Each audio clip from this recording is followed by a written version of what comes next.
Geralmente as pessoas acreditam que são os verdadeiros responsáveis por suas ações, e ao se considerarem responsáveis, pensam que podem transformar o mundo, chegando a crer que têm controle sobre pensamentos e eventos. Um controle que na verdade nunca existiu. Durante o processo de compreensão, o indivíduo enfrenta muitas dificuldades e mudanças, que ele chama de infelicidade. Nessas fases de infelicidade, ele pensa que para ser feliz, deve melhorar a si mesmo. Assim, ele participa de vários cursos de aprimoramento pessoal e obtém apenas resultados limitados, o que leva a mais frustração. Em vez disso, ele poderia perceber que as coisas acontecem espontaneamente, e isso mudaria toda a base de sua vida. Os eventos ocorrem através de qualquer mecanismo corpo-mente, sempre além do controle dessa entidade separada, mas a maioria não vê dessa forma, acreditando que tem domínio sobre as ações, e mesmo assim, continuam se sentindo extremamente infelizes. Entenda, nossa verdadeira natureza não tem necessidades. Essa é a verdadeira renúncia. Primeiramente, diga-me o que você entende por livre-arbítrio. Normalmente, livre-arbítrio é a ideia de que posso escolher entre uma coisa ou outra, mas isso inclui as consequências daquilo que você escolhe. Se o livre-arbítrio é escolher entre uma coisa ou outra, mas o seu livre-arbítrio inclui o que acontecerá depois de fazer essa escolha. Certamente você pode escolher, mas se o que você escolhe acontece ou não está além do seu controle, então, observe, qual é a utilidade desse livre-arbítrio? A questão é quem está envolvido nisso. O ego está envolvido nisso. A grande piada é que meu eu identificado quer se libertar. Ele quer alcançar o despertar e desfrutar dessa iluminação que não pode ocorrer, exceto pela aniquilação desse mesmo eu. A suposta autoria das ações do eu não passa de uma ilusão. O fato é que ninguém tem livre-arbítrio. O livre-arbítrio é uma ilusão, uma miragem. Se você se identifica com o ego e está ouvindo isso enquanto interpreta seu organismo corpo-mente, então essa conversa pode parecer terrivelmente restritiva.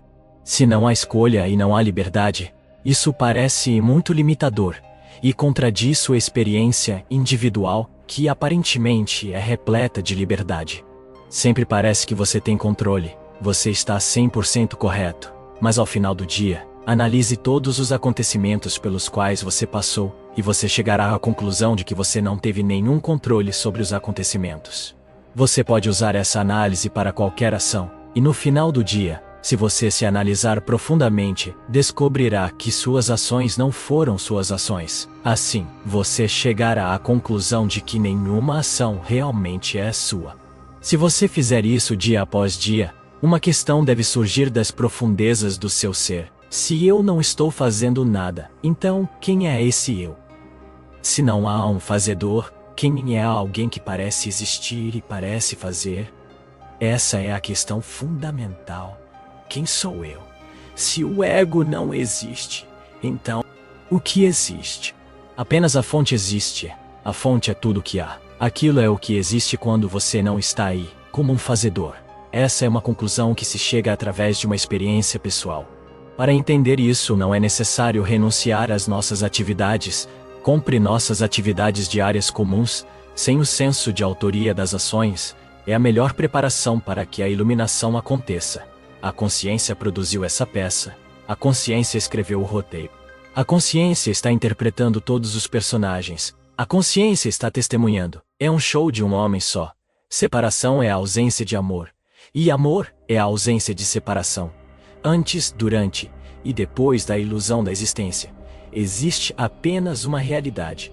O ego é sempre restrito. Nossa única liberdade é a liberdade dessa limitação. A liberdade do ego. O ego é o sentido pessoal de autoria nas ações. Portanto, liberdade em última instância é a liberdade do sentido de autoria pessoal. Aceitar isso é se libertar do envolvimento pessoal, e o envolvimento pessoal é a causa da infelicidade. A liberdade é compreender o fato de que o que quer que esteja acontecendo está além do controle de qualquer pessoa. O que quer que esteja acontecendo é simplesmente visto como algo que deveria acontecer e não por causa da vontade de algum indivíduo. A total liberdade é a total compreensão de que não sou aquele que faz. É o profundo entendimento de que não sou aquele que faz. É o profundo entendimento de que não sou o agente, o facilitador. Meu entendimento final sobre o Advaita aplicado à vida real é a aceitação. A aceitação do que é, seja lá o que for, a aceitação do que quer que seja no momento presente, é a não dualidade em ação, e a aceitação inclui aceitar que não sou eu que estou fazendo alguma coisa. Esteja atento ao ensinamento hábil. Esteja atento ao ensinamento e não permita que ele tome conta de você.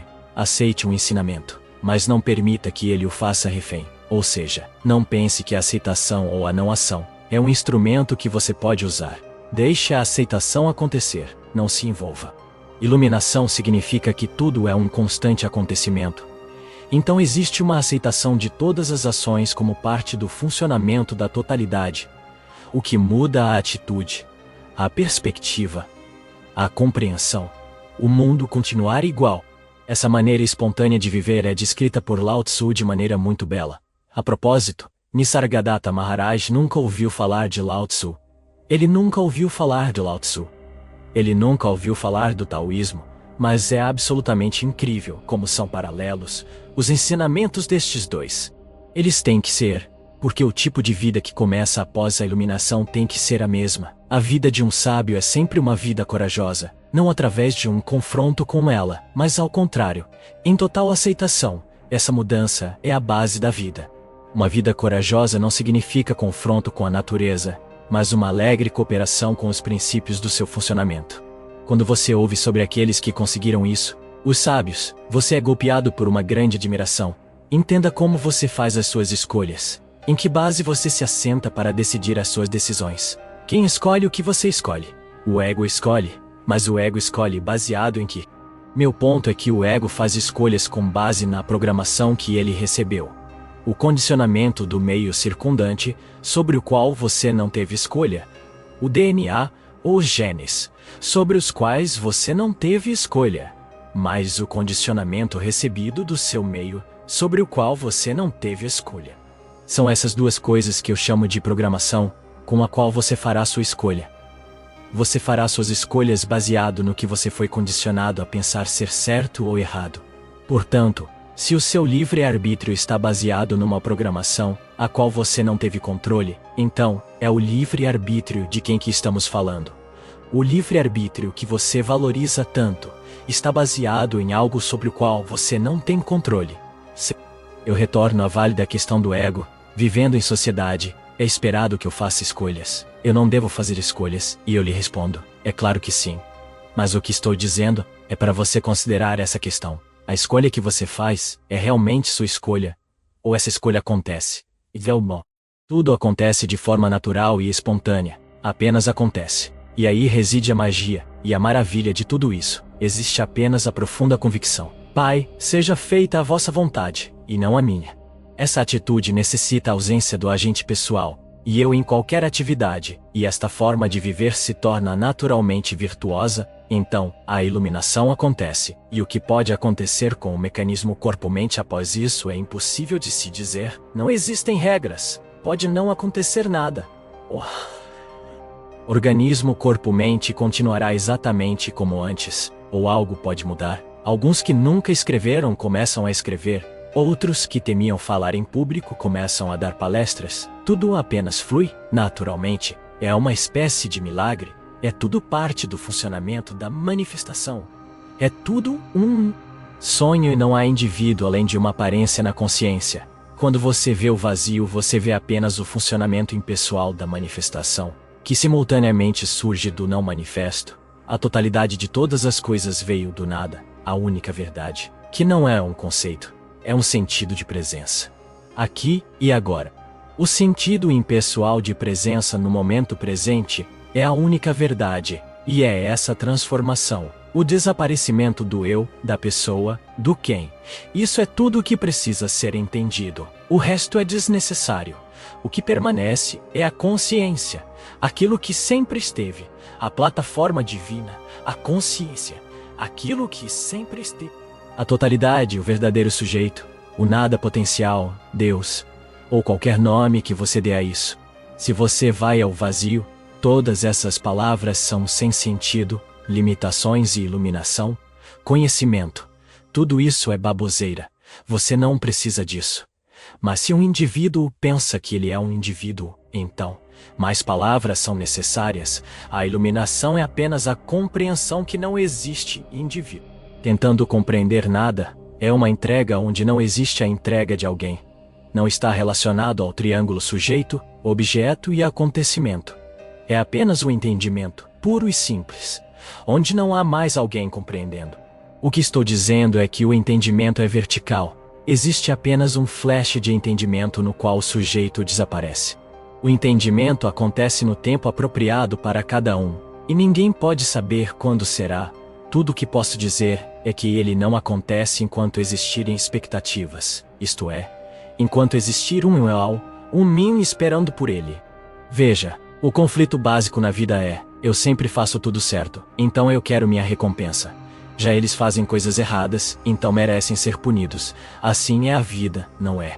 Isso é muito simples. Se você analisar qualquer ação que você considera como sendo sua ação, você vai descobrir que ela é apenas uma reação do cérebro, uma resposta a um evento externo sobre o qual você não tem nenhum controle. Um pensamento vem, e você não tem nenhum controle sobre o pensamento que vem. Algo é visto ou é ouvido, e você não tem nenhum controle sobre o que você verá ou ouvirá em seguida. Todos esses eventos acontecem sem seu controle. E então, o que acontece? O cérebro reage ao que pensou ou à coisa que é vista, que é ouvida, provada, cheirada ou tocada. A reação mental é o que você chama de minha ação, mas de fato isso é meramente um conceito. Se você é simplesmente a testemunha do pensamento, o cérebro não reage, então não há nenhuma interferência na vontade de Deus, que acontece através de uma pessoa. Ou nas palavras do Buda: eventos acontecem, ações são feitas, mas não há nenhum indivíduo que age. Realmente posso resumir tudo numa só frase: seja feita a vossa vontade e não a minha.